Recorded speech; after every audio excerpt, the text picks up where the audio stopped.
328. Nutrición enteral y parenteral. Existen tres tipos de apoyo nutricional especializado. 1. Soporte nutricional voluntario optimizado, que se usa cuando las barreras del paciente para la nutrición adecuada pueden superarse con atención especial en los detalles de la manera en que se conforma, prepara y sirve la comida, además de su consumo vigilado. 2. Nutrición enteral forzada, en la que una fórmula nutriente líquida se suministra a través de una sonda colocada en el estómago o el intestino delgado. Y 3. Nutrición parenteral, en la que se infunde una mezcla nutricionalmente completa de aminoácidos cristalinos, glucosa, emulsiones de triglicéridos, minerales, electrolitos y micronutrientes en forma directa a la corriente sanguínea. ¿Cuándo necesita apoyo nutricional especializado un paciente hospitalizado? Cuando está indicado el apoyo nutricional especializado, ¿cómo debe proporcionarse? En este capítulo se revisan los principios fisiológicos en los que se basa el uso correcto del apoyo nutricional especializado y presenta información práctica sobre el diagnóstico y tratamiento de trastornos nutricionales en pacientes adultos hospitalizados. El tratamiento de los trastornos nutricionales intrahospitalarios sigue 3 pasos. 1. Detección y diagnóstico. 2. Identificación de la gravedad y urgencia del tratamiento de un trastorno nutricional en el contexto clínico general. Y 3. Selección de la modalidad de apoyo nutricional especializado, su composición y los detalles para suministrarlo. Para seguir estos pasos de manera efectiva, los médicos requieren un conocimiento general de la fisiología nutricional, requerimientos de nutrientes, la fisiopatología y diagnóstico de los trastornos nutricionales, además de estar familiarizados con las indicaciones, ventajas, riesgos y administración de distintos tipos de apoyo nutricional especializado.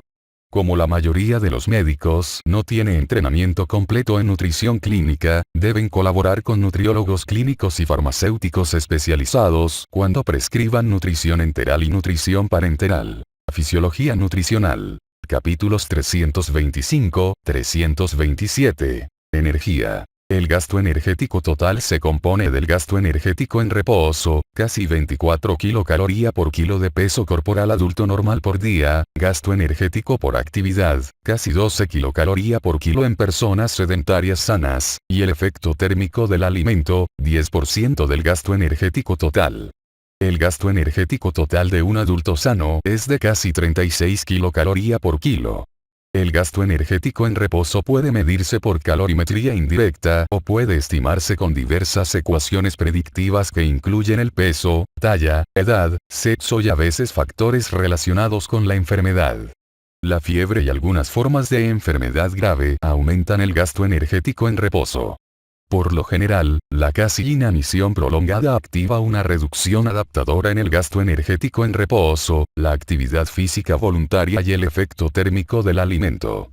A grandes rasgos, el gasto energético total de un paciente señala la cantidad de energía dietética que debe consumir y metabolizar para mantener su reserva de grasa corporal y proteína existentes.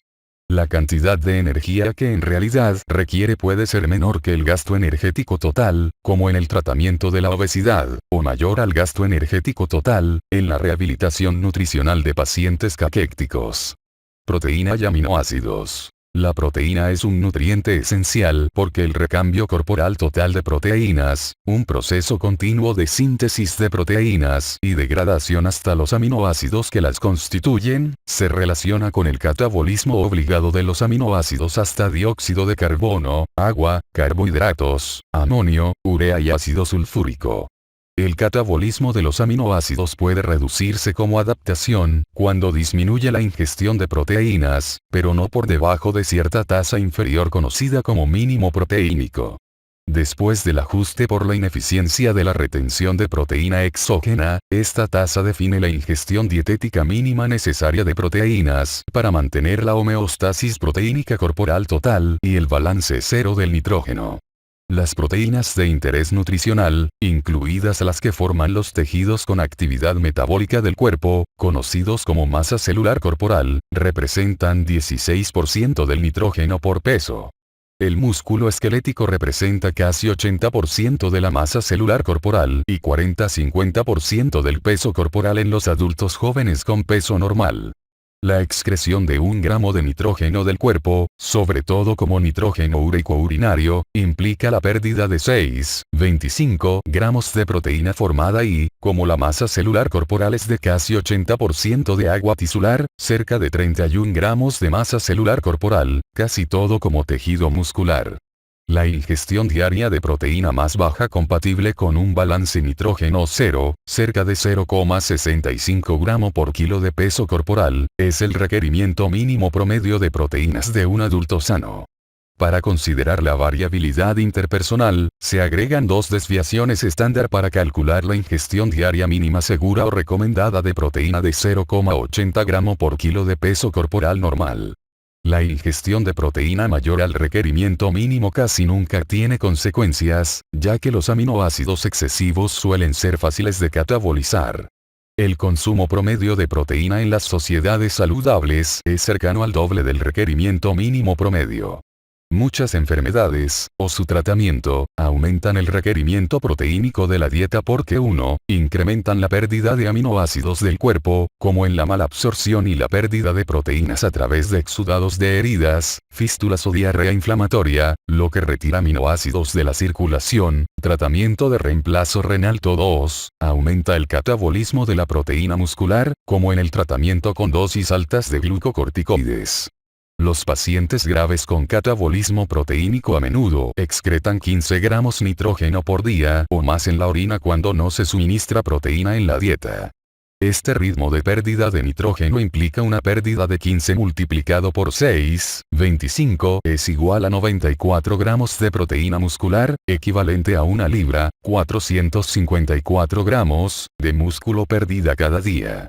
La provisión generosa suficiente de proteína permite minimizar este tipo de atrofia muscular y existe un acuerdo general en que los pacientes con catabolismo de proteínas tienen un requerimiento dietético de proteína mucho mayor que el de las personas sanas. No se ha determinado la magnitud exacta del incremento, pero la recomendación más frecuente para pacientes con enfermedades con catabolismo proteínico es de 1,5 gramos de proteína por kilo de peso corporal normal al día, cerca de la ingestión habitual de proteína de los individuos sanos en sociedades saludables. Interacción proteína-energía. La deficiencia de energía, deliberada como en el tratamiento reductor de peso, o inadvertida como ocurre a menudo en pacientes hospitalizados, aumenta la pérdida de aminoácidos del músculo e incrementa el requerimiento de proteína en la dieta. El mecanismo que explica el efecto de pérdida de proteína en la deficiencia energética difiere del que media la atrofia muscular inducida por inflamación, y no se comprende bien la interacción entre estos procesos diferentes. Sin embargo, parece que la inflamación sistémica disminuye, pero no evita el efecto ahorrador de proteína de la provisión generosa de proteínas, siempre que éstas se combinen con alguna fuente exógena de energía, por ejemplo, 50% del gasto energético total. Una provisión de energía mayor de 50 a 70% del gasto energético total tiene poco efecto ahorrador de proteína en esta situación, y las cantidades adicionales de glucosa y el volumen de líquido necesarios para alcanzarla a menudo tienen efectos adversos. Micronutrientes. Las cantidades mínimas de 9 vitaminas hidrosolubles, vitaminas B y la vitamina C, y 4 vitaminas liposolubles, A, D, E, y K. 8 minerales, calcio, fosfato, potasio, sodio, cloro, magnesio, zinc y hierro, ácidos grasos esenciales y varios elementos traza esenciales, en particular selenio, cobre y yodo, se necesitan toda la vida para evitar enfermedades por deficiencia y la muerte. Los pacientes hospitalizados por más de unos cuantos días a menudo consumen cantidades adecuadas de alimento y los micronutrientes que aporta. Las deficiencias evidentes de potasio, sodio, magnesio, fosfato y hierro ocurren tan a menudo en pacientes hospitalizados que es habitual la práctica de vigilarlos y corregirlos. Muchos fármacos usados en la medicina de atención aguda inducen pérdida renal de potasio, magnesio o zinc que amerita aumentos adecuados en su suministro. Las pérdidas gastrointestinales por sondas de drenaje nasogástrico o pérdidas intestinales por fístulas o diarrea generan pérdidas de potasio, sodio, calcio, magnesio y zinc que se agregan al requerimiento diario normal. Aunque menos estudiadas, y, sin embargo, frecuentes, existen deficiencias subclínicas o no identificadas de calcio, zinc, vitamina D, vitamina C y quizá otros micronutrientes. Los médicos a menudo asumen que el consumo de la dieta regular del hospital protege a los pacientes de estas deficiencias. Esta suposición no está justificada cuando el estado nutricional del enfermo era limítrofe o deficiente al ingresar al hospital y persiste la insuficiencia durante toda su estancia en la institución. Estos pacientes tienen riesgo de diversas enfermedades por deficiencia de micronutrientes, además de los síntomas y discapacidad creados por la inanición continua en el hospital. Desnutrición proteínica calórica y sus variantes. La decisión de iniciar el apoyo nutricional especializado debe justificarse con un diagnóstico nutricional bien formulado y debe definir un objetivo terapéutico explícito. Este capítulo se enfoca en el diagnóstico, tratamiento y prevención de la desnutrición proteica calórica. La desnutrición proteico-calórica es la enfermedad causada por el consumo insuficiente de energía y proteína, inanición, con el agotamiento consecuente de la masa celular corporal y la grasa corporal. Las características patológicas que diferencian la desnutrición proteico-calórica, que es una enfermedad, del proceso fisiológico de la inanición que conduce a ella surgen cuando la masa celular corporal ya experimenta una deficiencia lo bastante grave para afectar actividades fisiológicas específicas.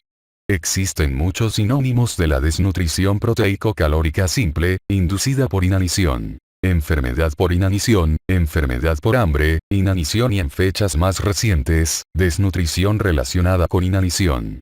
En condiciones normales, el cuerpo se adapta a la inanición mediante la reducción del gasto energético y la limitación del catabolismo proteínico, en parte mediante alteraciones en el metabolismo celular reguladas por hormonas y por el sistema nervioso, y en parte por reducción de su masa muscular. Estas adaptaciones permiten la supervivencia prolongada durante la inanición no letal, pero la supervivencia se logra a un costo que incluye letargo, tendencia a la hipotermia, atrofia muscular, incluidos los músculos cardíaco y respiratorios, adelgazamiento de la piel y discapacidad funcional.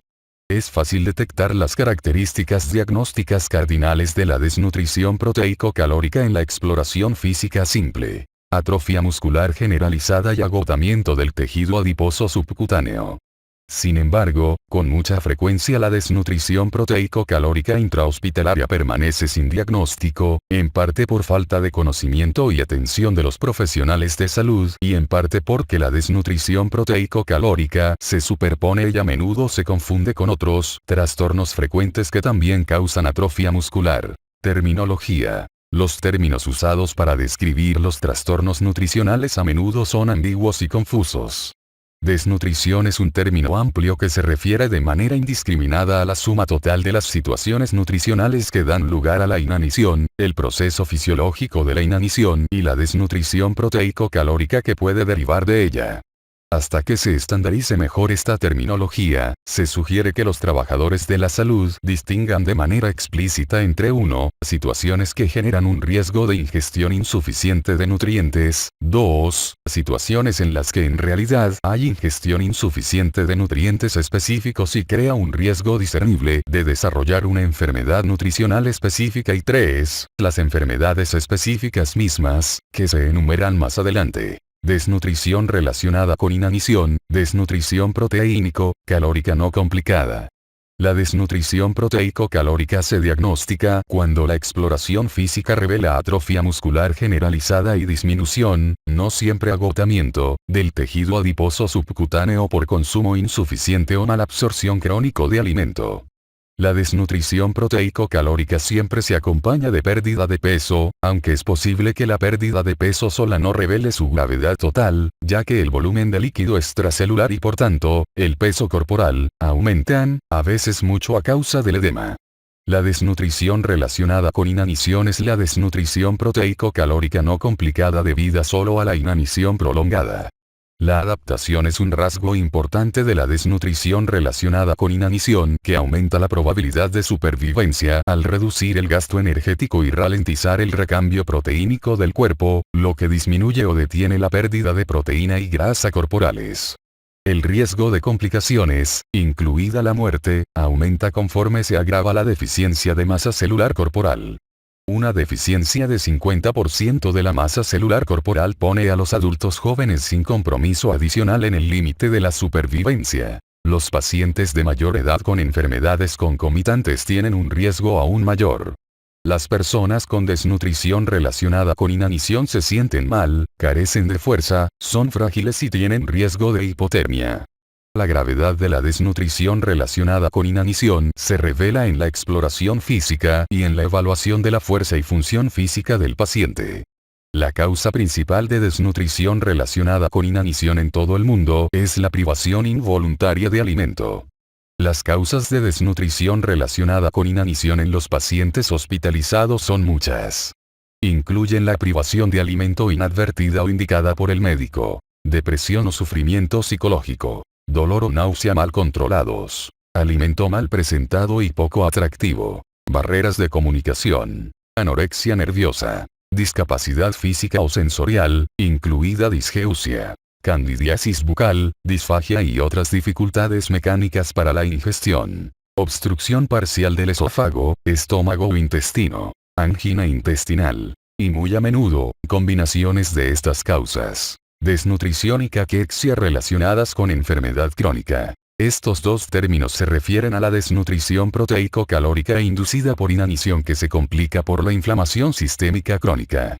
La desnutrición relacionada con enfermedad crónica es muy prevalente entre pacientes con infecciones crónicas, enfermedades autoinmunitarias inflamatorias, enfermedades crónicas graves hepáticas, renales, cardíacas o pulmonares, y ciertos cánceres inflamatorios. La desnutrición relacionada con enfermedad crónica causa y se agrava por la anorexia. Una marcada renuencia a comer suficiente alimento, incluso cuando no hay barrera para hacerlo. La desnutrición relacionada con enfermedad crónica se caracteriza por un aumento moderado en el catabolismo de proteína muscular, atrofia y debilidad musculares, fatiga y disminución de la actividad voluntaria, y adaptación alterada a la inanición, todo lo cual contribuye a un círculo vicioso que agrava la desnutrición relacionada con enfermedad crónica. Por fortuna, la deficiencia nutricional debida al bajo ingreso, consumo de alimento insuficiente debido a anorexia, a menudo es una causa más relevante de la desnutrición relacionada con enfermedad crónica que el aumento en la pérdida de nutrientes, aumento del catabolismo de aminoácidos y gasto energético en reposo, lo que hace a la desnutrición relacionada con enfermedad crónica susceptible de intervención nutricional mientras se suministra el tratamiento a la enfermedad primaria. La anorexia de la desnutrición relacionada con enfermedad crónica inhibe menos a las personas que tenían un apetito abundante antes de la enfermedad y un fenotipo proclive a la obesidad que a las personas delgadas que solían comer poco. Desnutrición relacionada con enfermedad aguda. El término desnutrición relacionada con enfermedad aguda se refiere a un ambiente metabólico nutricional específico que genera un riesgo muy alto de desnutrición proteico-calórica, no a una enfermedad existente. Un sinónimo de desnutrición relacionada con enfermedad aguda es enfermedad grave catabólica. La inflamación sistémica intensa que acompaña la lesión tisular grave y la septicemia causa atrofia muscular muy rápida y grave, y aumenta en grado variable el gasto energético en reposo, en una situación en la que la ingestión voluntaria de alimento es imposible. Las personas con desnutrición relacionada con enfermedad aguda suelen ser tratadas en la unidad de cuidados intensivos. Pueden o no tener desnutrición proteico-calórica al inicio de la desnutrición relacionada con enfermedad aguda, pero es seguro que la desarrollen en unos días o unas cuantas semanas, a menos que su enfermedad médica o quirúrgica sea tratada de manera efectiva y se proporcione el apoyo nutricional especializado apropiado. Diagnóstico nutricional. Las características anatómicas cardinales de la desnutrición proteico-calórica, atrofia muscular generalizada y disminución de la grasa corporal, se revelan en una exploración física apropiada, pero lo que debiera ser un diagnóstico sencillo a menudo pasa inadvertido. Esta sección explica los detalles y limitaciones del diagnóstico de desnutrición proteico-calórica y la valoración de su gravedad. Masa muscular. Una vez que se atrae la atención del examinador a la atrofia muscular generalizada, es fácil de identificar y su gravedad puede determinarse casi a la primera mirada. El problema para el diagnóstico de desnutrición proteico-calórica en el hospital, aparte de la simple falta de atención, es que la atrofia muscular generalizada tiene muchas causas. Atrofia muscular relacionada con la edad, sarcopenia, atrofia muscular por desuso secundaria a la escasa movilidad y reposo en cama, tratamiento glucocorticoide en dosis altas, ciertas enfermedades endocrinas y enfermedades musculares primarias o neuromusculares. En realidad, la atrofia muscular es tan frecuente entre los pacientes hospitalizados que los profesionales de la salud a menudo la consideran de manera errónea como una característica usual, incluso definitoria, de la enfermedad primaria del paciente. En realidad, muy a menudo la atrofia muscular se debe a desnutrición relacionada con inanición o desnutrición relacionada con enfermedad crónica, al menos en parte. Por tanto, representa una complicación potencialmente remediable de la enfermedad primaria del paciente, más que una característica de esta. Siempre que un profesional médico detecte atrofia muscular generalizada, debe revisar la situación general del paciente e identificar cuáles son las causas posibles pertinentes. En particular, cuáles son tratables y prevenibles. La combinación de edad avanzada, atrofia muscular por desuso e inanición es muy frecuente. La edad avanzada es irreversible, pero la provisión suficiente de proteínas y energía combinada con rehabilitación física puede salvar la vida. La atrofia muscular, sin importar cuál sea su causa, es muy peligrosa en la desnutrición relacionada con enfermedad aguda porque los pacientes en esta situación están más cerca de la masa celular corporal limítrofe o letal. Además, su masa reducida de proteína muscular es incapaz de liberar aminoácidos a la circulación a un ritmo suficiente para cubrir la necesidad de síntesis proteínica en sitios de lesión y curación, y dentro de la reserva central de proteína para regular el proceso inmunoinflamatorio. Tejido adiposo subcutáneo. La deficiencia grave de tejido adiposo es suficiente para diagnosticar desnutrición proteico-calórica, pero no es un criterio necesario. La epidemia moderna de obesidad ha creado una población de personas obesas con inflamación crónica e inanición cuya atrofia muscular supera a su pérdida de grasa. Una exploración física enfocada distingue con facilidad los grupos musculares de estos pacientes de la grasa subcutánea y revela su desnutrición proteico-calórica moderada, a veces grave. Volumen de líquido extracelular. En condiciones normales, el volumen de líquido extracelular representa cerca de 20% del peso corporal. La inanición crónica aumenta el volumen de líquido extracelular, en ocasiones lo suficiente para causar edema en las regiones inferiores, edema por inanición. Los pacientes hospitalizados con desnutrición relacionada con enfermedad crónica a menudo tienen otros trastornos causantes de edema, incluida hipoalbuminemia con su reducción relacionada en la presión oncótica plasmática. A menos que se identifique y se corrija, el aumento en el volumen de líquido extracelular puede enmascarar el grado real de deficiencia de tejido muscular y adiposo en pacientes con desnutrición proteico-calórica. Índice de masa corporal. El índice de masa corporal se define como el peso corporal, kilo, dividido entre el cuadrado de la talla, metros cuadrados. El índice de masa corporal normal varía entre 20 y 25 kg por metro cuadrado. El índice de masa corporal mayor de 25 casi siempre indica aumento de grasa corporal. El índice de masa corporal menor de 20 indica disminución de masa muscular y de grasa corporal. La supervivencia durante la inanición grave depende de las reservas de grasa y proteínas. Un índice de masa corporal de 11 a 13 casi siempre es incompatible con la vida. Algunos lineamientos y criterios o de inclusión en estudios clínicos definen la desnutrición, en este contexto como sinónimo de desnutrición proteico-calórica, como un índice de masa corporal menor de 16 o 17. Esta simplificación excesiva puede conducir a un error grave.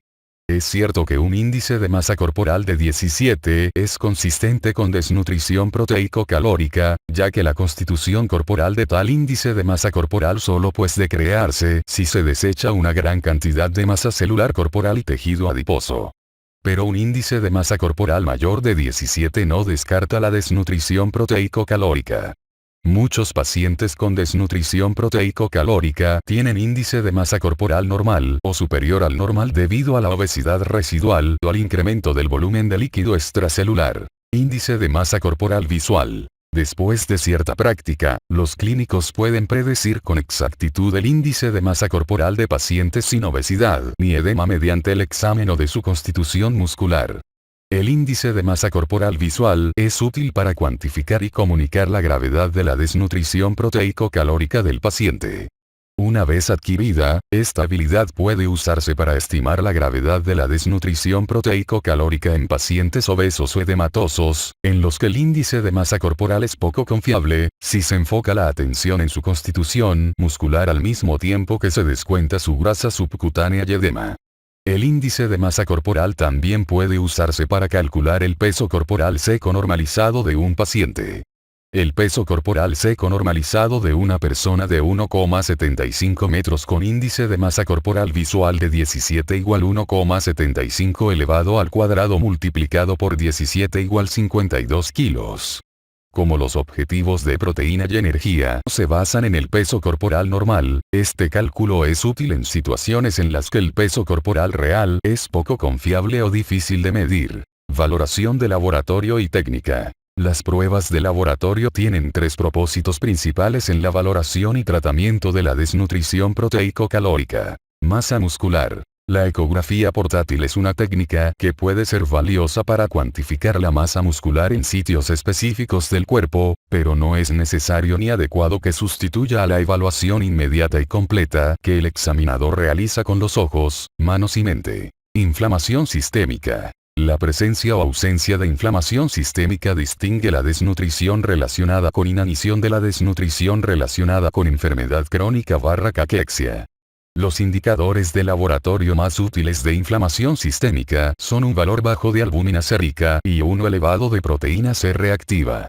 La inflamación sistémica aumenta la permeabilidad de las paredes capilares a moléculas grandes. El desplazamiento osmótico resultante aumenta el volumen del líquido extracelular.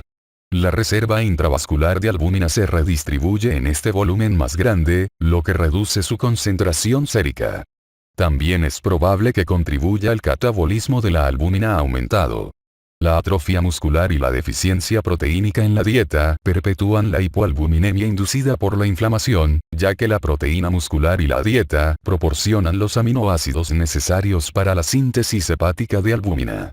A menudo se dice que la hipoalbuminemia indica o diagnostica la desnutrición. Esto es incorrecto. La hipoalbuminemia indica la presencia de inflamación sistémica, que al inducir anorexia y aumentar el catabolismo proteínico, genera un alto riesgo de que se desarrolle desnutrición proteico-calórica, pero la desnutrición proteico-calórica puede existir o no en ese momento. La hipoalbuminemia no mejorará mientras persista la inflamación sistémica, incluso con la terapia nutricional óptima prolongada. Una vez que la inflamación sistémica ceda, se necesitarán varias semanas de nutrición óptima para que la concentración sérica de albúmina se normalice. Intensidad del catabolismo proteínico. El rasgo definitorio de la enfermedad con catabolismo de proteínas, como ocurre en forma más intensa en la desnutrición relacionada con enfermedad aguda, aunque también en la desnutrición relacionada con enfermedad crónica, es el aumento del catabolismo de aminoácidos musculares. Las situaciones que aumentan la pérdida de proteína corporal pueden identificarse con la medición del ritmo de pérdida de nitrógeno corporal. La mayor parte del nitrógeno sale del cuerpo en la orina, casi todo en la urea, amonio y creatinina, las heces, piel y otras vías menores. Por lo general, el nitrógeno total no se mide en laboratorios hospitalarios, pero siempre puede medirse la urea urinaria. En condiciones normales, la urea representa cerca de 85% del nitrógeno urinario. Existen fórmulas que calculan la pérdida total de nitrógeno solo a partir de la excreción urinaria de urea en 24 horas. Una fórmula validada reciente calcula la pérdida diaria total de nitrógeno, gramos, como gramos nitrógeno en urea urinaria dividido a 0,85 más 2. El catabolismo neto de la proteína muscular sigue una cinética aproximada de primer orden, degradación, de manera que el ritmo de pérdida de nitrógeno del músculo es proporcional a la cantidad total existente de nitrógeno disponible que puede perderse. Los pacientes con atrofia muscular y catabolismo proteínico pierden menos nitrógeno corporal por día en cantidades absolutas que las personas con catabolismo semejante y masa muscular normal, aunque de cualquier manera tienen mayor riesgo de sucumbir a su enfermedad grave. La interpretación del ritmo de pérdida de nitrógeno del paciente debe evaluarse en el contexto de la masa muscular existente. Valoración nutricional instrumental. Muchos instrumentos de valoración nutricional declaran que identifican la desnutrición mediante la enumeración y suma de una lista de factores de riesgo, resultados de laboratorio y hallazgos físicos. Estas herramientas a menudo tienen dificultades por la ambigüedad en el significado pretendido de la desnutrición y no distinguen entre la detección y el diagnóstico.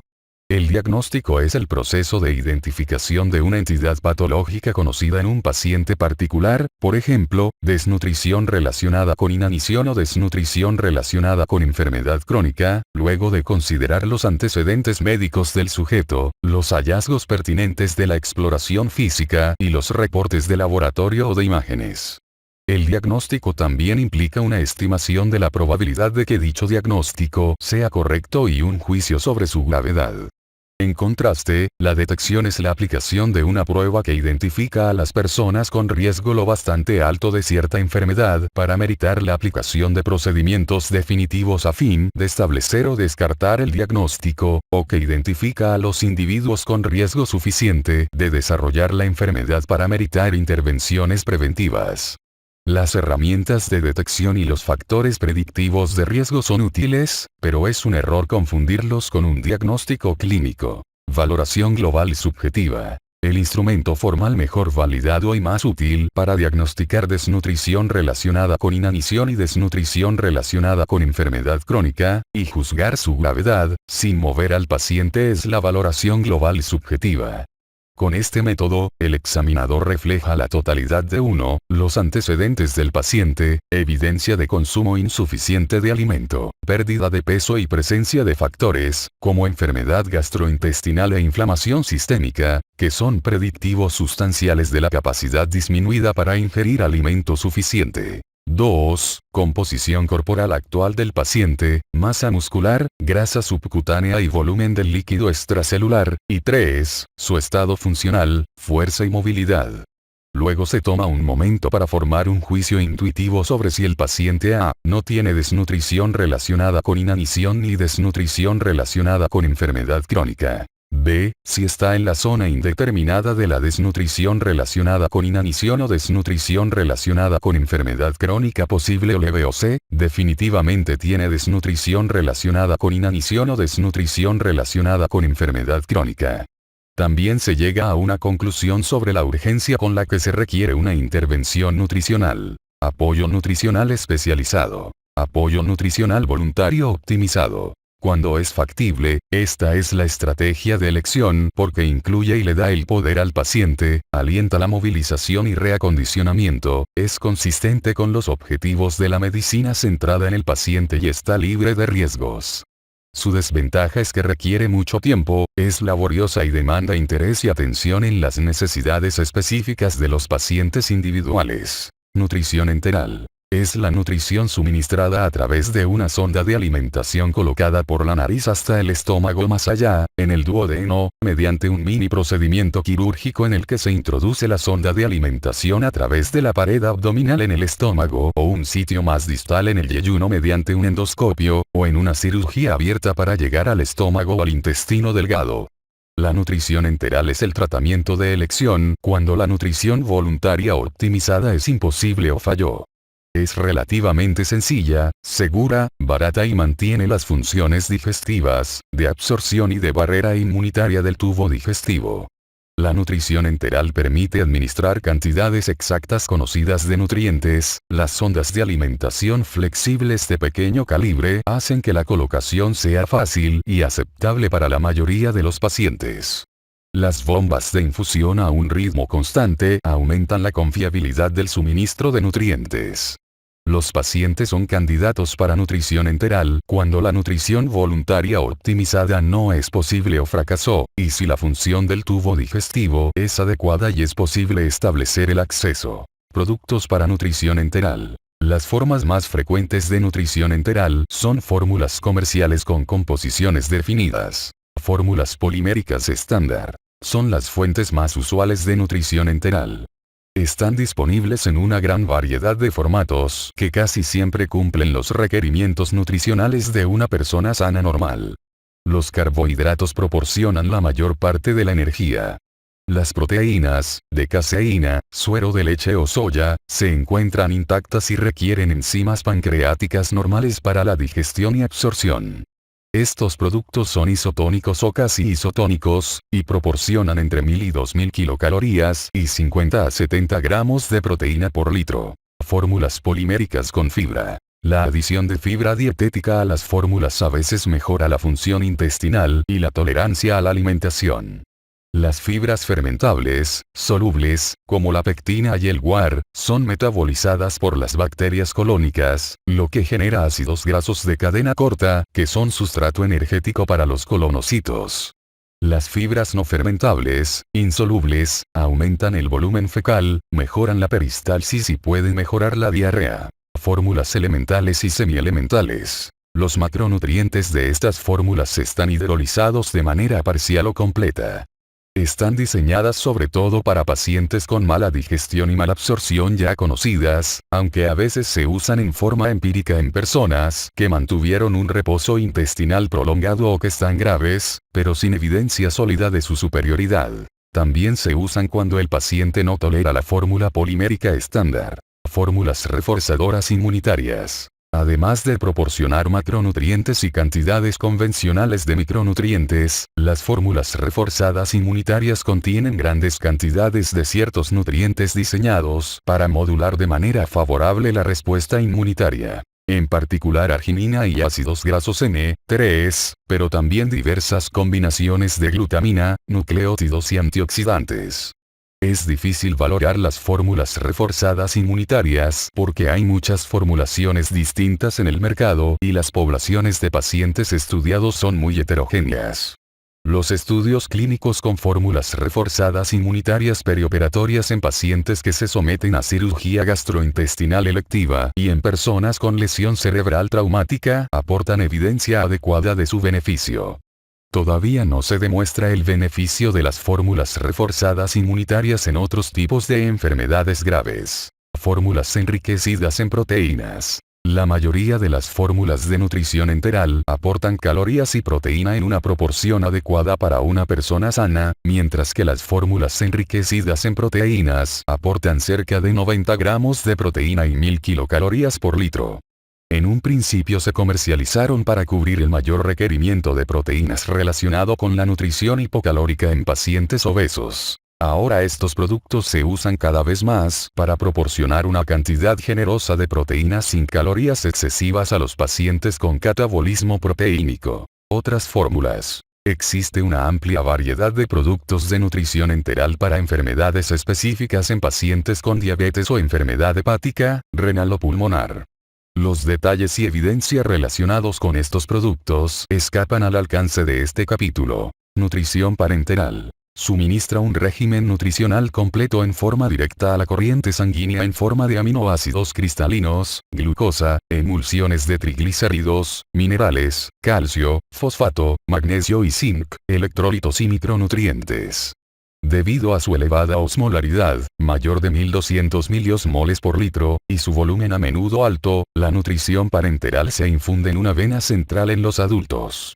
Existen mezclas para nutrición parenteral listas para usar que por lo general contienen 4 a 7% de aminoácidos hídricos y 20 a 25% de glucosa, con o sin electrolitos, están disponibles en bolsas de 2 cámaras, aminoácidos y glucosa, o de 3 cámaras, aminoácidos, glucosa y lípidos, mezcladas con vitaminas, minerales traza y electrolitos que se agregan justo antes de la infusión. Aunque son convenientes y rentables, estos productos tienen una composición fija de nutrientes, por lo que se dosifican según el volumen requerido para cubrir las necesidades calóricas. En algunas situaciones, en particular en la desnutrición relacionada con enfermedad aguda, se justifica una estrategia más costosa que usa un mezclador estéril controlado por computadora para producir combinaciones de aminoácidos y glucosa que cumplen los requerimientos exactos de proteína y energía de pacientes individuales. Por ejemplo, un litro de mezcla estándar lista para usar de aminoácidos al 5% y glucosa al 25% aporta 50 gramos de aminoácidos, equivalente a 41,5 gramos de sustrato proteínico, y 1000 kilocalorías. El uso de esta solución para cubrir el requerimiento de 1,5 a 2,0 gramo por kilo de proteína en un paciente de 70 kilos con enfermedad aguda necesita la infusión de 2,5 a 3,4 litros de líquido y una cantidad quizá excesiva de energía, 2.500 a 3.300 kilocalorías. Cuando un paciente tiene una reserva apropiada de grasa, la evidencia clínica apoya cada vez más la seguridad y eficacia de la nutrición alta en proteína e hipocalórica moderada en la desnutrición relacionada con enfermedad aguda. Una mezcladora estéril puede producir una receta exacta apropiada para un paciente así. Por ejemplo, un litro de mezcla de 600 ml de aminoácidos al 15%, 300 ml de glucosa al 70% y 100 ml de mezcla de electrolitos y micronutrientes contiene 90 gramos de aminoácidos, equivalente a 75 gramos de sustrato proteínico, y 1020 kilocalorías. Un gramo de aminoácidos hidratados mezclados aporta 3,3 kilocalorías. Un gramo de glucosa aporta 3,4 kilocalorías. Un gramo de emulsión lipídica aporta cerca de 10 kilocalorías. Cuando se usa una mezcladora, el requerimiento elevado de proteína de este paciente puede cubrirse con menos volumen y se evita el suministro excesivo de calorías. Aminoácidos. La síntesis de proteínas requiere 21 aminoácidos alfa, 9 de los cuales son esenciales y 11 son no esenciales porque se sintetizan con facilidad a partir de un aminoácido esencial, metionina o fenilalanina, o de los precursores carbohidratos muy accesibles y los grupos amino aportados por la reserva corporal abundante de aminoácidos no esenciales con interconversión rápida. Un aminoácido, la arginina, es esencial en ciertas condiciones.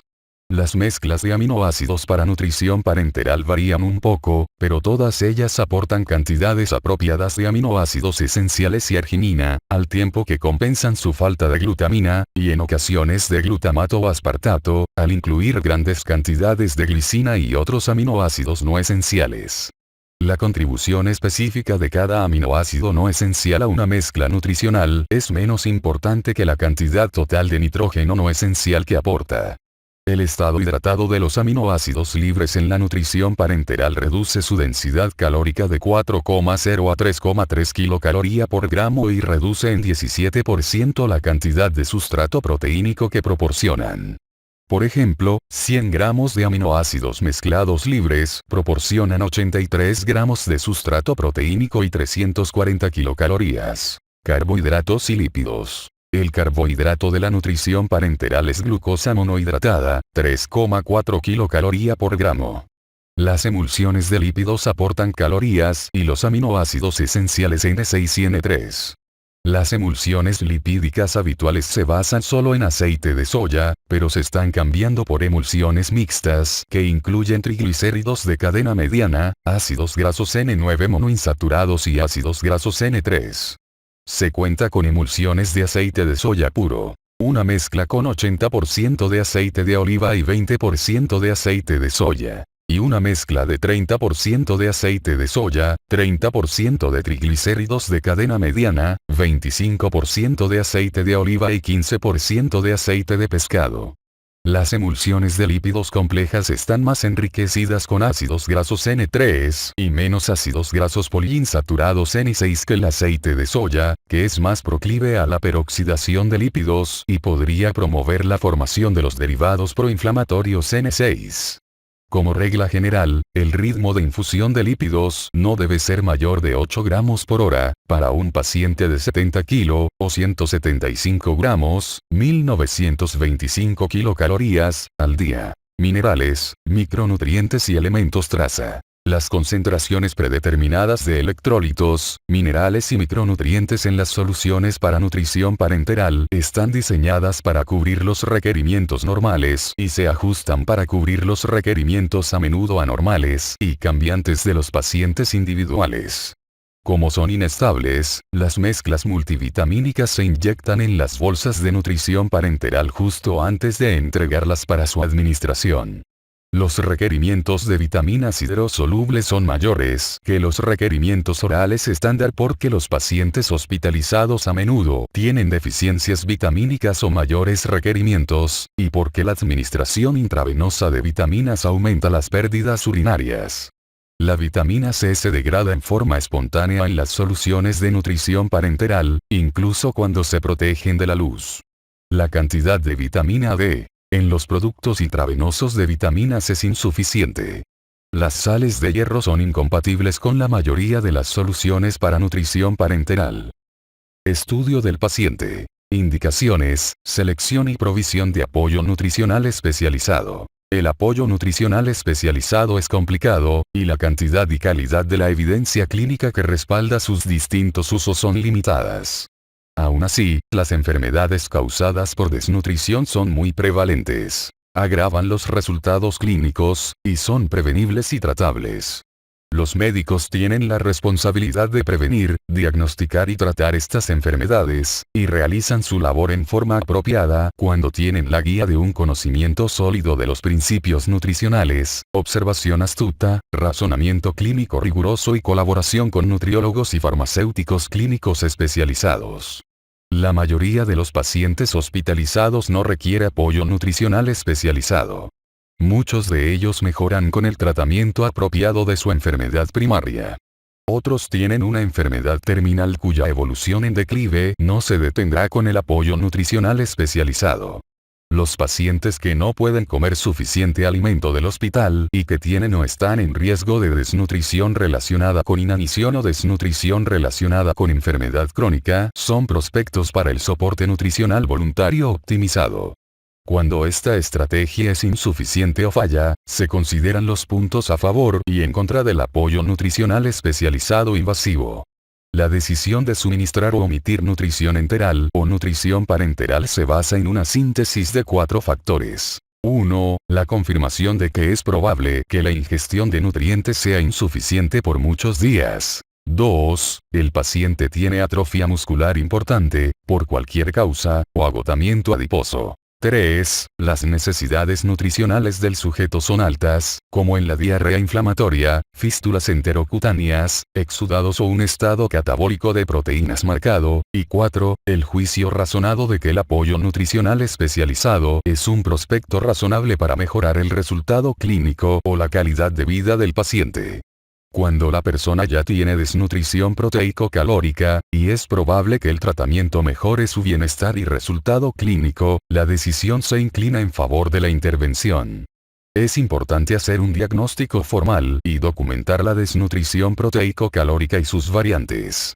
El diagnóstico formal enfoca la atención en la urgencia de la situación y guía la selección, composición y urgencia del tratamiento nutricional. Tratamiento con nutrición enteral. La nutrición enteral está indicada cuando los pacientes no pueden ingerir alimento suficiente y es improbable que lo hagan por mucho tiempo, su tubo digestivo es funcional y accesible, y la nutrición voluntaria optimizada es imposible o insuficiente para cubrir las necesidades nutricionales del sujeto. La nutrición enteral se usa más a menudo en casos con alteración del estado de conciencia, disfagia grave, disfunción grave u obstrucción del tubo digestivo superior, necesidad de ventilación mecánica y enfermedad grave en general. Además, a menudo surgen situaciones en las que la ingestión voluntaria de alimento de un paciente se limita mucho por una combinación de anorexia, náusea, vómito, dolor, delirio, depresión, sufrimiento, dificultades para masticar, candidiasis no diagnosticada, alimento poco atractivo y discapacidad física y sensorial, incluida disgeusia. En estas situaciones complicadas, difíciles y cambiantes, el diagnóstico de desnutrición relacionada con inanición o desnutrición relacionada con enfermedad crónica debe inclinar la decisión hacia la nutrición enteral. La isquemia intestinal, la obstrucción mecánica, peritonitis y hemorragia gastrointestinal son contraindicaciones para la nutrición enteral. La coagulopatía grave, varices esofágicas, ausencia de reflejo nauseoso, hipotensión, hileo dinámico, pancreatitis, diarrea, náusea y vómito no son contraindicaciones absolutas, pero aumentan el riesgo de complicaciones y reducen la probabilidad de que la nutrición enteral tenga éxito para lograr su objetivo nutricional. Inicio, evolución y monitorización. La inserción de una sonda de alimentación y el suministro de nutrición enteral son procedimientos médicos que requieren consentimiento informado voluntario. La alimentación por sonda nasogástrica procede cuando la función gastrointestinal es adecuada con respecto a la contractilidad gástrica, por ejemplo, gasto de la sonda nasogástrica menor de 1200 ml por día, contractilidad intestinal, ausencia de proceso patológico intraabdominal confirmado o sospechado, abdomen no distendido y ruidos intestinales detectables, aunque la ausencia de ruidos intestinales no es una contraindicación en sí misma, y función colónica adecuada, evacuación de heces y flatos. Después de obtener el consentimiento, y de colocar y verificar la posición correcta de la sonda apropiada, casi siempre una sonda nasogástrica para la alimentación de corto plazo, la cabecera de la cama se eleva al menos 30 grados y se mantiene así para reducir el riesgo de regurgitación.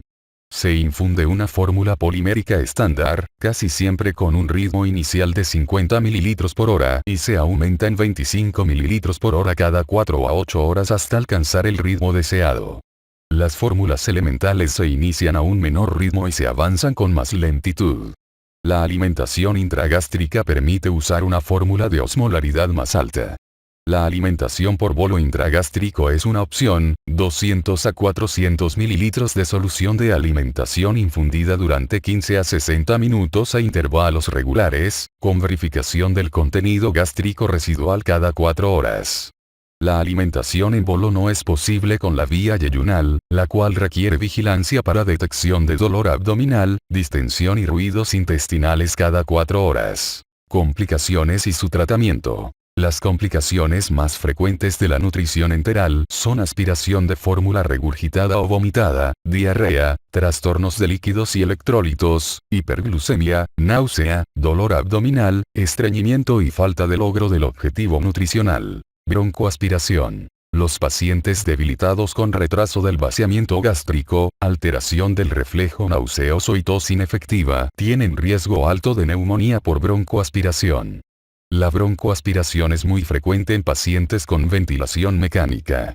La neumonía relacionada con ventilador por lo general se debe a la aspiración de patógenos microbianos de la boca y la faringe junto a los manguitos de las sondas endotraqueal o de traqueostomía, pero la succión traqueal induce tos y regurgitación gástrica.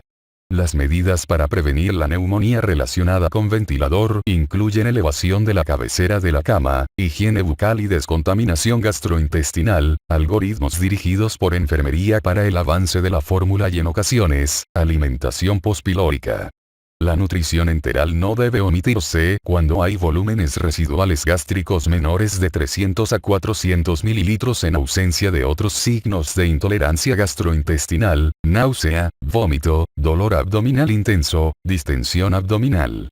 La nutrición enteral continua a menudo se tolera mejor que la alimentación en bolo y es la única opción para la alimentación yeyunal. Diarrea. Es frecuente cuando hay compromiso de la función intestinal por enfermedad o fármacos, más a menudo, antibióticos de amplio espectro. Una vez que se descartan las causas infecciosas, la diarrea relacionada con nutrición enteral puede controlarse con el uso de una fórmula con fibra o la adición de un antidiarreico a la fórmula. Los bloqueadores H2 o los inhibidores de la bomba de protones pueden ayudar a reducir el volumen neto de líquido que llega al colon. La diarrea no suele afectar la absorción de macronutrientes, ya que los aminoácidos, lípidos y glucosa se absorben en su mayor parte en el intestino delgado proximal a intermedio. Como los nutrientes luminales tienen efectos tróficos en la mucosa intestinal, a menudo es apropiado persistir con la alimentación con sonda a pesar de la diarrea moderada y tolerable, incluso si requiere apoyo complementario de líquidos parenterales. Salvo en pacientes con alteración marcada de la absorción en el intestino delgado, no hay indicaciones bien establecidas para las fórmulas elementales, aunque pueden usarse en forma empírica cuando la diarrea persiste a pesar del uso de fórmulas enriquecidas con fibra y antidiarreicos. Intolerancia gastrointestinal. Los volúmenes residuales gástricos demasiado grandes, la distensión abdominal, dolor y náusea son angustiantes para los pacientes, aumentan la carga de trabajo de enfermería y retrasan la progresión de la nutrición enteral. Estos problemas pueden evitarse o minimizarse si se asegura el balance hidroelectrolítico normal, se previene la hiperglucemia grave y cuando un paciente experimenta náusea, vómito o distensión abdominal, con el uso prudente de antieméticos y procinéticos, y en ocasiones inhibidores de la bomba de protones, en forma regular, no solo cuando sean necesarios. Los pacientes con gastroparesía requieren alimentación pospilórica. Alteraciones en el volumen de líquido, electrolitos y glucosa sanguínea. El propósito esencial de la nutrición enteral es proporcionar macronutrientes a un ritmo apropiado. Las fórmulas de nutrición enteral aportan cantidades estándar de líquido, electrolitos, minerales y micronutrientes. No están diseñadas para corregir requerimientos anormales de volumen de líquido, electrolitos y minerales, que varían mucho entre los pacientes y pueden cambiar con rapidez. En cierta medida, los requerimientos anormales de volumen de líquido pueden resolverse si se eligen fórmulas de nutrición enteral con la osmolaridad adecuada, pero los pacientes con una enfermedad activa tienen requerimientos muy variables y cambiantes de líquidos, electrolitos y control de la glucosa. El estado de la glucosa sanguínea debe vigilarse con regularidad y hay que tomar medidas para mantener la homeostasis, como líquidos intravenosos, electrolitos e insulina. Falla en el logro del objetivo nutricional. A menudo la nutrición enteral se retrasa o se interrumpe en los pacientes con enfermedades activas. Las razones son múltiples. Pruebas diagnósticas y procedimientos, incluida diálisis, terapia física u ocupacional, una sonda obstruida o desplazada e intolerancia a la nutrición enteral. Cuando la velocidad del flujo es baja, la fórmula en la punta de la sonda de alimentación puede precipitarse por el ácido gástrico y causar una oclusión. La irrigación inadecuada de la sonda, las fórmulas densas y la introducción de medicamentos sólidos mal homogeneizados también causan obstrucción de la sonda. El resultado final es el retraso en la progresión de la nutrición enteral y la falta de cobertura de las necesidades nutricionales del paciente. Los periodos cortos de provisión calórica insuficiente casi nunca tienen consecuencias en pacientes con reservas adiposas adecuadas, pero la provisión deficiente de proteína es un problema grave, aunque por desgracia poco investigado. El cociente entre proteína y calorías de la mayoría de las fórmulas de nutrición enteral es apropiado para personas sanas y por tanto, demasiado bajo para pacientes con requerimientos altos de proteína.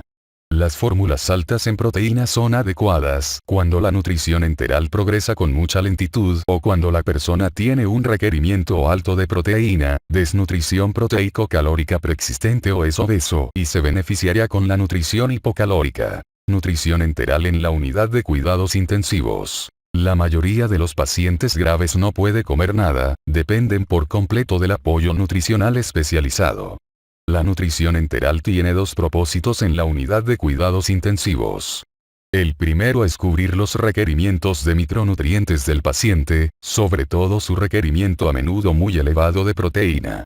El segundo propósito es infundir los nutrientes en el intestino a un ritmo que mantenga la barrera intestinal y las funciones inmunitarias normales en presencia de una respuesta inflamatoria sistémica que amenaza la integridad intestinal y la función inmunitaria. Los lineamientos actuales recomiendan iniciar la nutrición enteral lo más pronto posible después de la reanimación con líquidos y estabilización del paciente. El ritmo inicial es 10 a 20 kilocalorías por hora. Esta velocidad de suministro de nutrición enteral aporta cerca de 25 gramos de proteína y cerca de 500 kilocalorías por día a los pacientes que necesitan mayor de 100 gramos de proteína y mayor de 1800 kilocalorías al día. Una vez que se instala la nutrición enteral, la velocidad de administración se aumenta según la tolerancia, hasta llegar al objetivo nutricional del sujeto. Sin embargo, con mucha frecuencia la nutrición enteral no alcanza la provisión de proteínas deseada, incluso después de una semana o más en la unidad de cuidados intensivos. Los productos nuevos altos en proteínas para nutrición enteral pueden reducir la gravedad de esta limitación de proteína. Tratamiento con nutrición parenteral. Es más costosa, requiere más recursos, conlleva más riesgos y requiere más experiencia y conocimientos que la nutrición enteral. Se usa cuando está indicado el apoyo nutricional especializado invasivo y la nutrición enteral es imposible, inapropiada o incapaz de cubrir las necesidades nutricionales del paciente. Los riesgos de la nutrición parenteral son los de la inserción y mantenimiento de un catéter venoso central, lesión traumática por la inserción, infección grave y trombosis venosa, alergia a algunos de sus componentes, anormalidades en la glucosa, electrolitos, magnesio, fosfato y balance ácido básico. Los efectos adversos de los grandes volúmenes de líquidos intravenosos. La nutrición parenteral prolongada puede causar disfunción hepática, sobre todo cuando suministra calorías excesivas. Inicio, evolución, monitorización y suspensión. La nutrición parenteral puede iniciarse después de la reanimación hemodinámica del paciente, luego de establecer la homeostasis de la glucosa, electrolitos y ácido básica, y cuando el paciente tolere los volúmenes de líquido necesarios. En los adultos, la elevada osmolaridad de las soluciones para nutrición parenteral, las demandas de líquidos y la necesidad de esterilidad estricta requieren que se infunda a través de un puerto especializado en un catéter venoso central. Cada vez se favorecen más los catéteres centrales insertados por vía periférica, aunque limitan la vigilancia de infección por el catéter por el intercambio de alambre. Los catéteres en la vena yugular o femoral se desaconsejan porque es muy difícil mantener un vendaje seco y estéril sobre el sitio de inserción. La dosis inicial de glucosa no debe ser mayor de 200 gramos por día para evitar la hiperglucemia, o en pacientes susceptibles, el síndrome por realimentación. Por otra parte, la dosis completa requerida de aminoácidos puede administrarse desde el primer día. Esta opción no está disponible cuando se usan soluciones para nutrición parenteral ya mezcladas. La dosis de glucosa se aumenta todos los días hasta que se aproxima al requerimiento energético del paciente. Las emulsiones de lípidos se agregan después de la primera semana. La glucosa sanguínea capilar se vigila varias veces al día y se agrega insulina regular subcutánea a la mezcla de nutrición parenteral cuando se necesite para mantener concentraciones de glucosa sérica promedio menor de 140 mg por 100 ml y mayor de 80 mg por 100 ml. La dosis de insulina regular requerida para lograr esto en un día determinado puede agregarse al día siguiente a la solución de nutrición parenteral. La dosis de insulina aumenta casi en forma proporcional a la dosis ascendente de glucosa. Son útiles ciertas referencias. La secreción endógena basal de insulina es de casi 30 unidades por día en personas sanas. Cuando se requiere insulina para pacientes no diabéticos sin catabolismo, 10 unidades de insulina regular cubren cerca de 100 gramos de glucosa infundida. Las personas con diabetes no dependiente de insulina requieren cerca de 20 unidades por 100 gramos de glucosa. Los pacientes no catabólicos con diabetes dependiente de insulina casi siempre necesitan el doble de la dosis de insulina que usan en casa, ya que la glucosa parenteral es un secretagogo más potente de insulina que los carbohidratos orales y porque parte de la insulina se adhiere a la bolsa de infusión. Como regla general, para un paciente con peso corporal seco de 70 kg, el ritmo de infusión de glucosa no debe ser mayor de cerca de 500 gramos, 1700 kilocalorías, al día en pacientes graves, y no debe rebasar cerca de 350 gramos, 1200 kilocalorías, en los enfermos graves. Se recomiendan ritmos de infusión de glucosa incluso más bajos, por ejemplo, 200 gramos por día, si previenen o minimizan la hiperglucemia en pacientes resistentes a la insulina. En general, los beneficios de limitar la provisión de glucosa, lípidos y volumen de líquido en la desnutrición relacionada con enfermedad aguda justifican la nutrición hipocalórica durante las primeras 2 semanas de apoyo nutricional especializado, siempre que la deficiencia calórica se contrarreste con el suministro generoso de aminoácidos. Los lípidos a menudo se introducen después de la primera semana de nutrición parenteral y pueden contrarrestar las limitaciones calóricas. Las concentraciones séricas de triglicéridos se miden antes de iniciar las infusiones de lípidos para detectar la hipertrigliceridemia preexistente, casi siempre definida como mayor de 400 mg por 100 ml, que es una contraindicación relativa. Pueden infundirse todos los días o 2 a 3 veces por semana. Con el aumento de la apreciación de los efectos adversos de la administración excesiva de glucosa, ha crecido el interés en el uso de emulsiones lipídicas como fuente de energía. En general, el ritmo de infusión de lípidos no debe ser mayor de cerca de 50 gramos, 500 kilocalorías, al día en la enfermedad grave. Vigilancia bioquímica. La bioquímica sérica, urea, creatinina, electrolitos, glucosa, magnesio, fosfato, calcio y albúmina, se miden antes de iniciar la nutrición parenteral y se vigila diario durante los primeros días, luego 2 veces por semana o según sea necesario. Los triglicéridos séricos y las pruebas de función hepática, y a menudo la ferritina, se miden en la valoración basal y de nuevo una vez que se establece la nutrición parenteral para confirmar que las infusiones de lípidos son bien toleradas. El balance de nitrógeno, calculado a partir de la excreción de nitrógeno úrico en orina de 24 horas, es útil al inicio para evaluar la gravedad del catabolismo proteínico en pacientes con desnutrición relacionada con enfermedad crónica o desnutrición relacionada con enfermedad aguda a fin de identificar a los pacientes que requieren una provisión mayor de aminoácidos, y durante la nutrición parenteral para determinar si el balance de nutrición parenteral del paciente mejora con el tratamiento. La ferritina sérica debe medirse cada 2 meses, aunque la duración usual de la nutrición parenteral intrahospitalaria es menor de esto. Suspensión. La nutrición parenteral se reduce en forma gradual y se suspende en cuanto el paciente pueda nutrirse de manera suficiente por vía enteral. La dosis de la nutrición parenteral se reduce conforme aumenta la ingestión de alimento.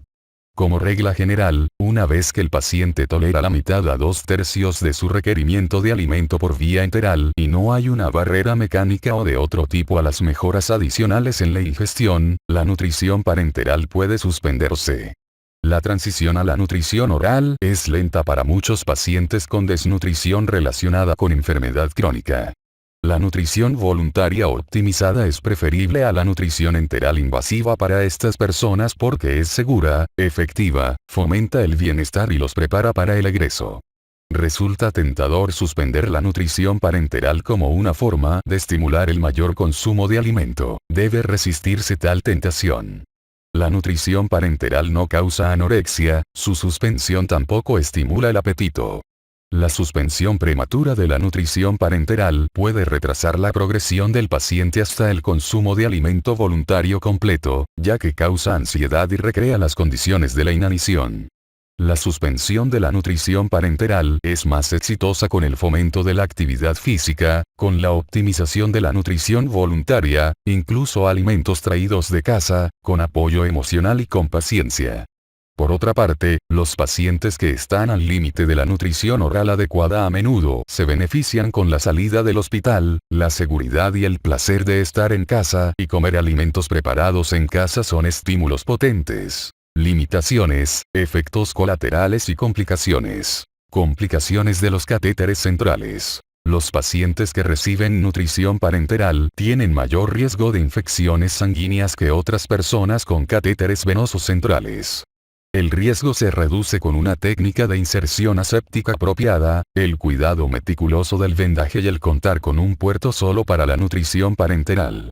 La trombosis venosa en el brazo inducida por el catéter es una complicación infrecuente, pero importante. Hiperglucemia. La complicación metabólica más frecuente de la nutrición parenteral es la hiperglucemia en pacientes con resistencia a la insulina debido a diabetes mellitus no dependiente de insulina, tratamiento con dosis altas de glucocorticoides o inflamación sistémica grave. El problema se agrava con la administración de glucosa a un ritmo demasiado alto.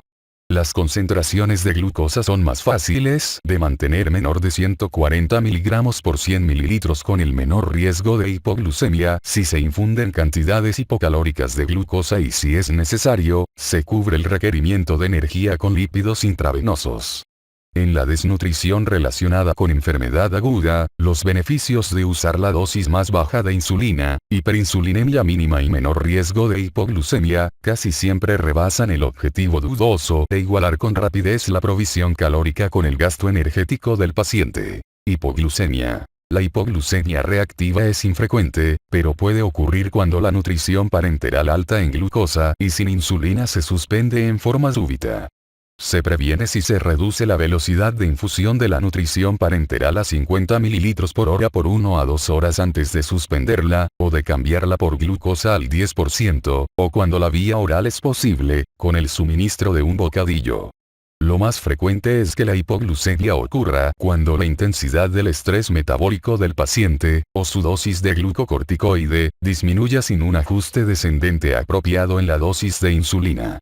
Este problema se evita con la medición frecuente de la glucosa capilar y la atención cuidadosa en las dosis de medicamentos y en las condiciones generales de la persona. Hiperglucemia e hiperpotasemia artificiales. Las muestras sanguíneas deben extraerse en forma cuidadosa y adecuada del catéter central insertado por vía periférica de puerto doble.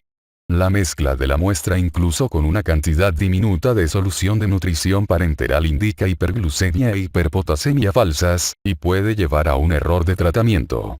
El problema se identifica cuando la concentración de glucosa sérica, y el potasio, aparente aumenta en forma súbita sin razón y el valor muy alto de glucosa no concuerda con las lecturas concurrentes de glucosa capilar. Sobrecarga de volumen. La glucosa hipertónica intravenosa estimula una respuesta de insulina mucho más intensa que la glucosa oral. La insulina es una potente hormona antinatriurética y antidiurética, potencia la retención de sodio y agua. En esta situación es probable la retención neta de líquido cuando la provisión total de líquido rebasa los 2 litros por día en pacientes que no tienen grandes pérdidas gastrointestinales. El problema de la sobrecarga de volumen puede reducirse si se preparan soluciones de nutrición parenteral con una mezcladora, con la infusión de glucosa a un ritmo que minimice la necesidad de insulina exógena y si se evita la sobrealimentación en general.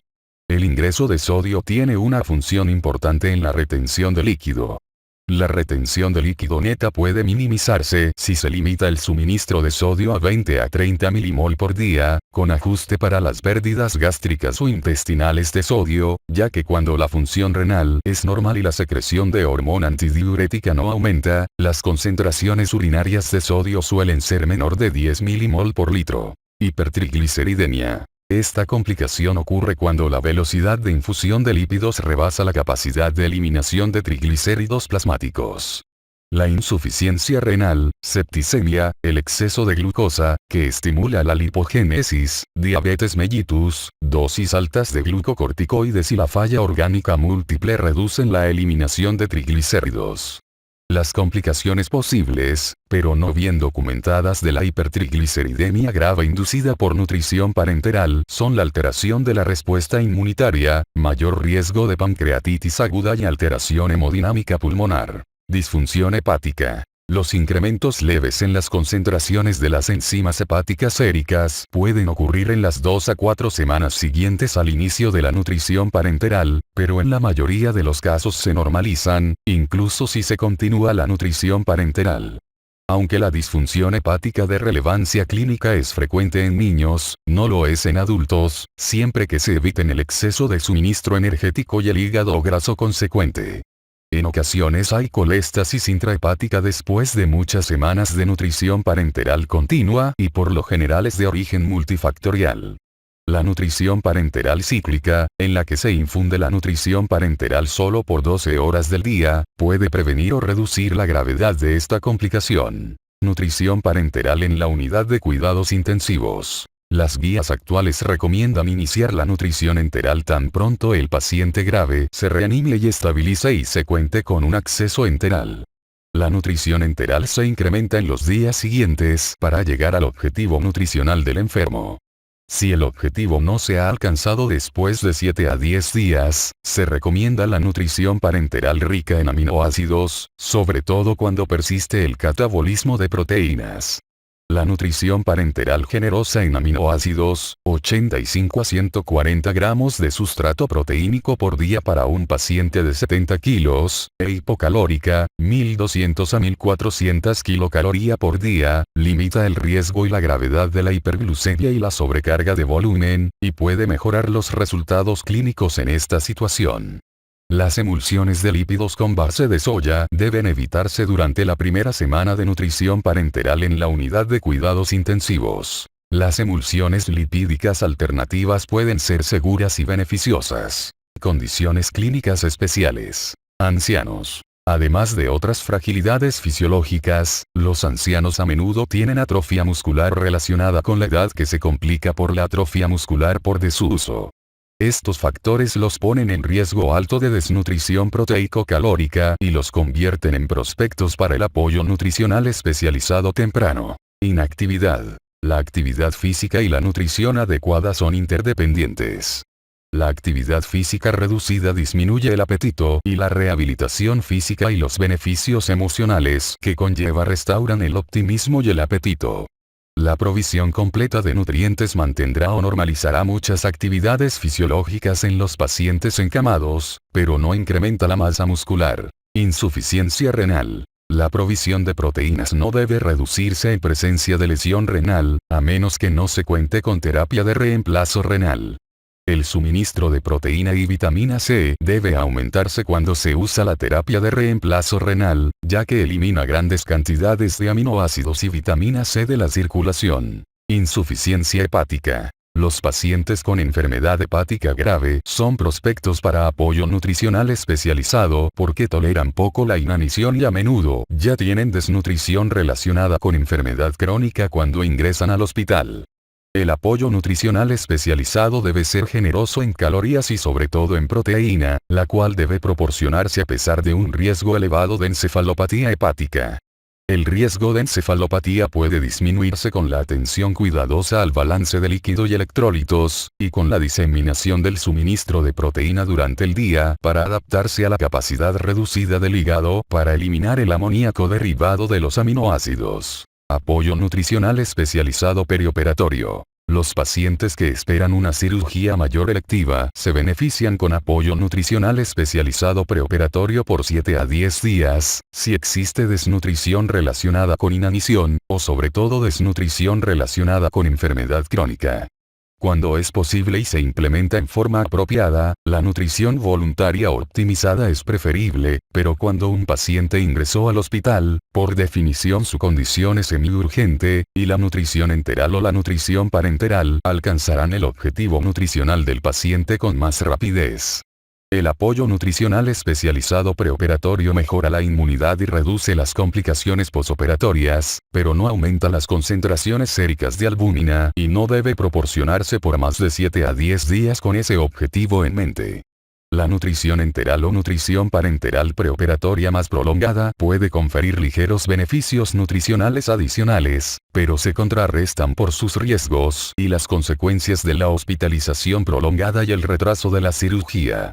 La operación no debe posponerse en pacientes con inanición cuya masa muscular es normal o solo un poco disminuida, y que no tienen inflamación sistémica, ya que toleran bien incluso la cirugía mayor no complicada sin apoyo nutricional especializado preoperatorio. La urgencia de la cirugía a menudo impide el apoyo nutricional especializado preoperatorio, por lo demás indicado. La nutrición parenteral posoperatoria temprana suele estar indicada en estos casos, ya que tienen mayor riesgo de complicaciones posoperatorias y es muy improbable que consuman una cantidad suficiente de alimento en forma voluntaria en muchos días. Los pacientes que solo tienen atrofia muscular leve, que no tienen inflamación sistémica ni complicaciones posoperatorias, no requieren nutrición parenteral posoperatoria, a menos que 1. No se logre la alimentación oral adecuada para los días 5 a 7 después de la operación, o 2. Que haya indicaciones de que la alimentación voluntaria se retrasará más. Los indicadores de advertencia incluyen náusea o dolor mal controlado. Alteración de la función gástrica, del intestino delgado o colon. Desbalance de electrolitos séricos. Alteración del estado mental. Incapacidad para movilizarse de la cama, o sospecha de una infección en el sitio quirúrgico o una fuga anastomótica. La nutrición enteral perioperatoria intensificadora e inmunitaria parece reducir la morbilidad en pacientes que se someten a cirugía gastrointestinal mayor electiva. Hierro y nutrición parenteral. La deficiencia de hierro es frecuente en los pacientes hospitalizados con enfermedad aguda. Los factores de riesgo para deficiencia de hierro intrahospitalaria incluyen ingestión nutricional insuficiente, enfermedad gastrointestinal y extracciones sanguíneas frecuentes. La deficiencia de hierro intrahospitalaria a menudo pasa inadvertida porque la anemia relacionada con la inflamación es mucho más frecuente y aumenta las concentraciones de ferritina sérica, una proteína positiva de fase aguda. El requerimiento normal de hierro parenteral es solo de cerca de 1 miligramos por día, pero como este metal es un catalizador muy activo de las reacciones oxidativas, no se incluye en las mezclas para nutrición parenteral. Por lo general, las concentraciones de ferritina sérica deben medirse cuando se inicie la nutrición parenteral y de nuevo a intervalos de casi 8 semanas. Un descenso en el volumen eritrocítico medio, incluso dentro del intervalo normal bajo, o una concentración intermedia de ferritina sérica en presencia de inflamación sistémica, es muy sugestiva de deficiencia de hierro. Debe indicarse el hierro intravenoso según los lineamientos estándar. También debe escribirse una orden de terminación para evitar el riesgo de sobredosis inadvertida de hierro. Hay que evitar el reemplazo de hierro durante la fase aguda de la enfermedad grave porque un aumento sustancial en la concentración sérica de hierro podría aumentar la susceptibilidad a algunas infecciones bacterianas, pero está indicado en la desnutrición relacionada con inanición y la desnutrición relacionada con enfermedad crónica para mejorar la anemia ferropénica y para proporcionar los beneficios no hematológicos de la nutrición con hierro suficiente. Zinc. No se considera lo suficiente que un litro de diarrea secretora contiene casi 12 miligramos de zinc. Los pacientes con fístulas intestinales o diarrea crónica de volumen elevado requieren esta cantidad de zinc aparte del requerimiento diario de 15 miligramos para evitar la deficiencia del mineral. El zinc puede suministrarse por vía enteral o parenteral, por su baja biodisponibilidad. 12 miligramos de zinc parenteral equivalen a 30 miligramos de zinc elemental oral. Cáncer. El apoyo nutricional especializado tiene un papel crucial en el tratamiento contra el cáncer. Muchos cánceres, sobre todo los que afectan el tubo digestivo o inducen inflamación sistémica, y la mayoría de los tratamientos contra ellos generan condiciones para inanición y a menudo causan desnutrición relacionada con inanición o desnutrición relacionada con enfermedad crónica. La prevención o tratamiento de estas enfermedades puede mejorar la calidad de vida de la persona y su tolerancia al tratamiento antineoplásico.